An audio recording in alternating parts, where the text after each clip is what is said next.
Meno male che ci sono i social, verrebbe da dire. Sono gli unici che stamane hanno fatto da controinformazione al battage pubblicitario della stampa di sinistra, che ha esaltato le primarie di domenica nel Veneto, come se la Moretti avesse raccolto un autentico plebiscito nella regione. Ha stravinto per i quotidiani del gruppo De Benedetti, ha straperso per tutti gli altri. Basta guardare i numeri e non occorre essere geni in matematica.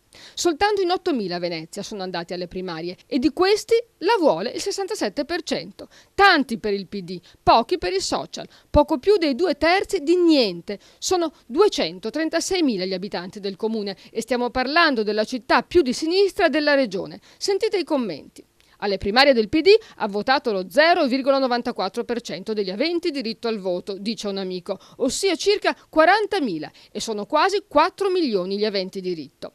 Un veneto ogni 100, e se si tolgono i tesserati, che erano la metà, allora sono 1 su 200. Zaia gongola.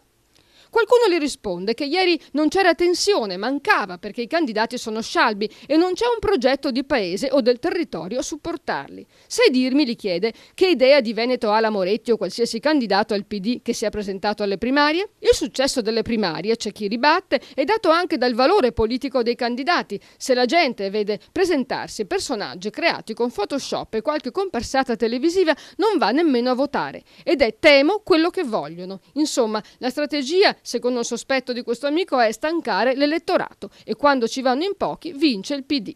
Il più graffiante è il commento di Tommaso Stoppa. Grandi momenti di democrazia, dice ironico. In una regione di 5 milioni di abitanti vanno a votare in 35.000, meno dell'1% degli aventi diritto. E gli organizzatori si affrettano a far sapere che è andata molto meglio del previsto. Sarei curioso di sapere quant'era il previsto a questo punto.